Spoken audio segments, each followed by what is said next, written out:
You are now entering the second half of the homeschool year, and I can almost guarantee that there are probably various levels of excitement to that kind of news in your home when it comes back to getting into the homeschool year. And I have felt it before in my life as well.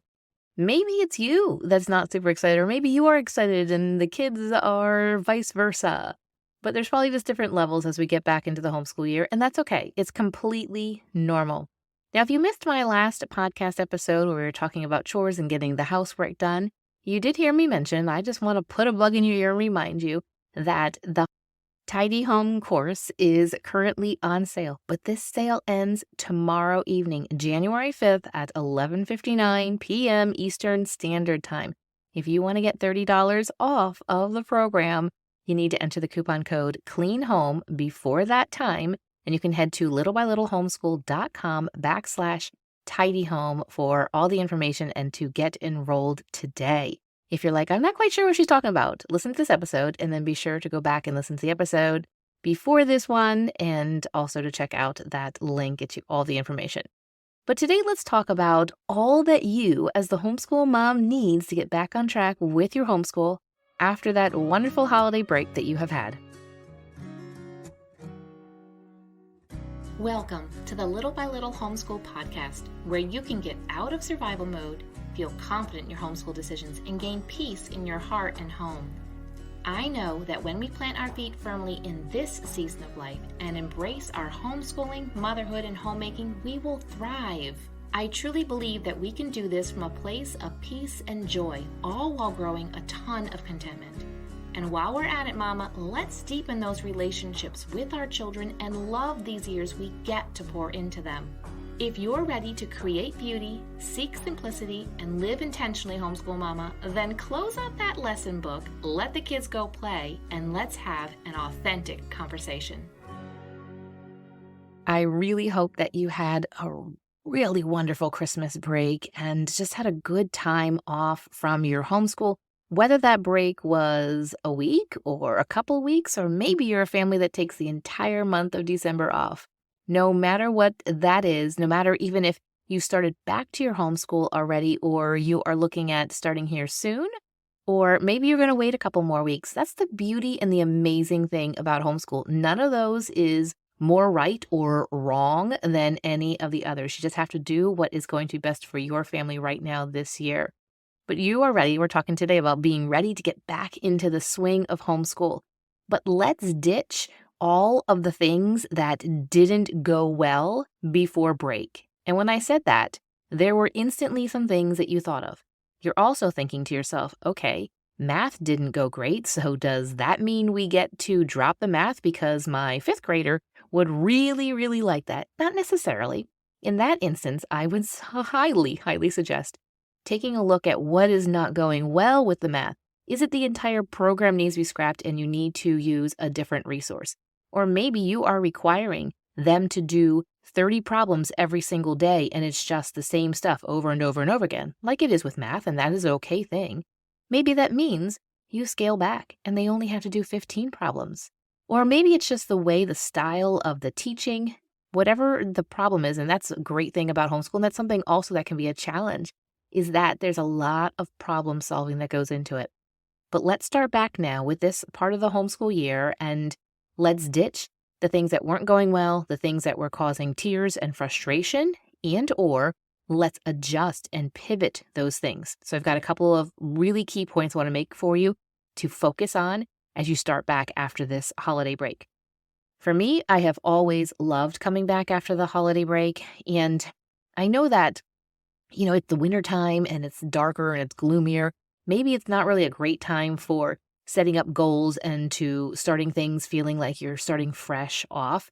But because we flip the calendar and most of society kind of does that, I'm okay with it. I'm okay with saying that this is an opportunity for a fresh beginning. Maybe you ended the homeschool year before your holiday break and you found that there was just a lot of frustrations and it was a welcome time to be able to take a break and to take Christmas and New Year's off. And you're saying, I don't want to start back at all because it just didn't start well. Well, today I'm really hoping to give you Let's turn that 180 degrees, that thinking, the feeling, the attitude that you have about it. And maybe it ended really well. I am so glad to hear that. I enjoy getting back into the swing of things, getting back into a routine, especially when my kids were younger. It was really nice to have off for Christmas break, but too long having off, we start to get squirrely. And I would start to notice behavior problems and issues, and there just was a lack of focus. And as soon as we kind of started back and having more of a routine, things fell into place and everybody leveled out. And you're probably nodding your head right now saying, yep, that's probably what the concern is. It's probably going to be the solution that we need right here. But I'm going to offer you right now, I have 4 key points that I want to make to think about when this episode is done, is to stop and think. Unless you are interested in when I talking about the tidy home, and you're like, what does she talk about the housework? And you go back and listen to 217, but after, in between there at least, sit and think and ponder upon these and come up with a plan that's going to work for you and going to work for your kids and going to work for you guys just right now. Don't worry necessarily what's going to work in a year, or maybe things need to be adjusted already from when you started in August or September. Let's do that together right now.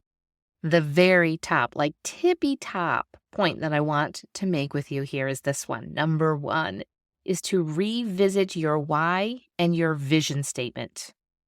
Why do that? Well, if you don't have a roadmap, yeah, you're going to get somewhere. You're going to get to an end destination. Who knows where it is? You might start off, say, in the middle of the country and get on the road, not have a roadmap. You might end up north, east, south, west. Doesn't mean you're going to end up in a bad place, but you probably aren't going to end up going somewhere great. It won't be as great as it could be if you know where you're going. When this relates to homeschool, yeah, you can get through your homeschool years, and I don't want you to just quote unquote get through your homeschool years. That is absolutely, that's like the opposite of what I want to encourage you to do. I want you to get to the end point of homeschool and say, we put forth the best effort. We knew where we were going. We had a roadmap, and that is your why for homeschooling and staying focused to that. And it's also having your vision statement for your family, for your homeschool, maybe possibly separating those two out or possibly doing those together because homeschool is an entire lifestyle. But when you revisit those two things, it helps to get your mind refocused again on what is the destination. Where are you trying to get to? This is a mandatory first step in Clarify Your Homeschool. I mean, I guess not mandatory. I can't make anybody. But the moms that go through Clarify Your Homeschool, they say, wow, I saw the entire program and all of homeschool completely different. There was a mom recently who said as she went through and saw her why, she saw that her original why wasn't really going to carry them through. She realized that there really is a deeper why and took the time to really evaluate that. And it took her some time. It took her some days to just sit and be introspective and be like, okay, this is not the right reason for why we're homeschooling. Let's turn it around into a positive reason for why we are homeschooling. And it completely set the trajectory of her going through Clarify Your Homeschool much different. If you want information for that, it's clarifyyourhomeschool.com. But if you don't have a why and a vision statement, you don't have the roadmap. Yeah, you'll get somewhere fine. It'll be a fine road trip. But what if you knew your why? You wrote it down. I highly encourage you to sit down and write down, why are we homeschooling? Because that's going to help you keep the momentum. That's going to help you on those days, those weeks, those months, those years even, when homeschool gets really hard and you want to quit. You're saying, no, this is why we are doing it. We are going to stay the course. We're not going to give up on this. And your vision statement is a positive statement. It is looking at, what do we want to accomplish with our children? How do we want to raise them? What is going to be the focus? What is the end goal? Because I can promise you, and I know you've heard this time after time after time, and this is coming from a mom who heard it time after time after time, and now is towards the end of that. The time really does go fast. And I am so glad that we had a vision for how we wanted to raise our children, because homeschooling goes beyond just the formal academics. It is an entire lifestyle, an entire focus of, like I have mentioned many times before, who are these human beings, these amazing people God has blessed us with. Who are the young adults we want to put out into the world? So know that, and then do some reverse engineering and say, how do we get to that point? Now, every single child is unique, have different personalities, and there's going to be different experiences. So there is no guarantee. But along the way, let's have a roadmap. So that is why revisiting your why and your vision statement right now, as you get back to your homeschool year, is a really good way to refocus and to keep your eyes on what you really are doing and why you're doing this homeschool thing, because it can be very easy to give up if you don't know those things. Second key point I want to make is to sit down and evaluate the first half of your homeschool year. Write down what went well and what didn't go well. Now, as I mentioned earlier in the podcast episode, there's some things you just feel like, that did not go well. Guess what, Mom? Ditch it. Don't do it again. It's okay. But there might be some things, like I mentioned, math, maybe language arts, spelling, writing, some of those subjects, and you might have a child or two or all of them that are not happy with it. This is when you get to problem solve and you get to troubleshoot and you get to figure out, how can we adjust? As I mentioned earlier again, you can adjust the actual program that you're using or completely change the program, or maybe it's just taking a little bit of time off from that. So sit down and write down what went well. The things that went well, do those, and maybe do more of them. Maybe you started doing read alouds and it went really well, and you say to yourself, I think I'd like to do this for longer than just maybe 15 minutes. That is a great way to adjust. Take a look at what didn't go well. Some of those things you can completely just cross off, toss the books, get rid of them, the resources, and don't even look back. Or maybe it needs to be adjusted. But don't get yourself down or anything as you look back and you say to yourself, I wish that I had stopped doing whatever it is sooner, that just wasn't going well. Don't let that get you down. This is the opportunity that you have with restarting now after the Christmas break. And this is the time that you have that you can adjust. And I want you to get excited. Don't focus too much on what didn't go well. It didn't go well. Okay, you tried it. Didn't go good. Let's not do it again. Or let's revisit it again in a couple years when the kids are a little bit older. Keep your excitement. Don't let anything that you feel like maybe you should have quit earlier, don't let that get you down, okay? Don't let it hold you back. The rest of this homeschool year is going to be really good. Key point number 3 I want to make is to look back on the plans that you made at the beginning of the homeschool year and see what maybe you have forgotten about. I am very guilty of this. I will come up with great plans in July and August, and then we'll get started in either August or September. And I highly recommend a slow start. And that's something you can do right now too in January. If you're not ready to jump straight into full homeschool days. And when I say a full homeschool day is not 8 to 4:30. It is not 9 to 5. It's not even a 9 to 2:33 or whatever the school system is. It is definitely not that long. But maybe you're not ready to jump into the full 1, 2, or 3 hours that you were doing in November. That's okay. Nobody says you have to. You can do a slow start. So for me, when it comes to the beginning of the homeschool year, I do a slow start. We've done that for many years because oftentimes we're learning new resources. We're learning a new rhythm, a new system to our days, and it takes some time. Instead of frustrating everybody and just pulling the rug out from underneath them from their summer break and suddenly jumping into a full homeschool day, that can be really overwhelming. And I'm setting myself up for some meltdowns.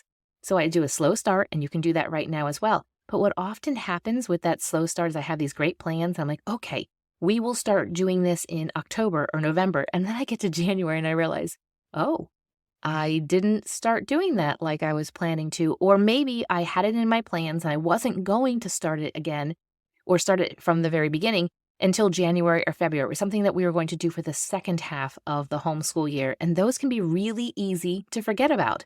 So I hope that you did take some time to write out your plans. I highly recommend doing that before the homeschool year. And I highly recommend doing that right now. If you have not done that, or if you are making adjustments, write those down. Because come March or April, you might have forgotten some of the things that you said you wanted to do right now today while you are listening to this episode. So take a moment, look back at the plans that you've made and see what you've forgotten about and see how that can be incorporated into your day, or maybe it replaces something else. The final key point I want to make here, as you get back to your homeschool year, which I'm really excited about you doing this and getting back into the rhythm and it being a really, really good rest of your homeschool year, is to think about the fact that it is winter right now, and the winter, it is a great time to hunker down. When my kids were young, especially, we got the bulk of our homeschool curriculum done in the winter time. It is a time where you can get really focused and we can spend some great time outside and studying and exploring nature in the outdoors, but we can really enjoy the inside coziness. And we could enjoy the fact that a lot of activities that we participated in the fall, in the spring, were not happening there in the winter. We didn't do winter sports when my kids were younger. Therefore, we were home a lot and we could really spend the time on all of those things that I really wanted us to do.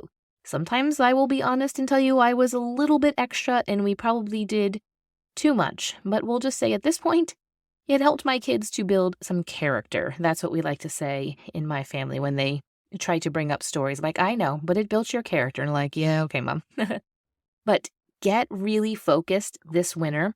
Don't lose this time of these few months where it is cold and it's cloudy and you just maybe have a little bit more margin in your day. You can really hone in and use these few months, utilize them to do what is best in your homeschool and to add in some really great education to your kids. Maybe it's a good time. You're like, you know what? Now maybe we'll pull out some arts and crafts. Maybe you're not an arts and crafts kind of mom, and that's okay. There's lots of you out there.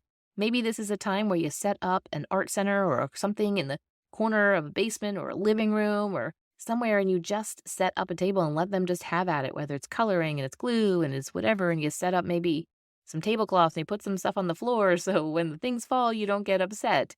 And just focus in on those things that you can just maybe wouldn't have time or take the time to do the rest of the year.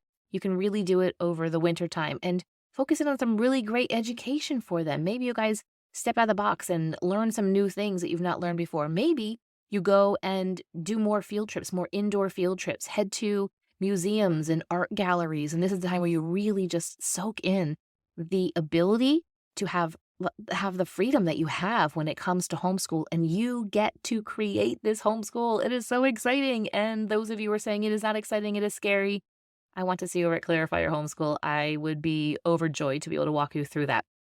But use the time this winter, because we all know that once the spring happens and the birds start singing, the days get longer, the days get warmer, the spring can be very distracting. So don't be afraid to use these cold days.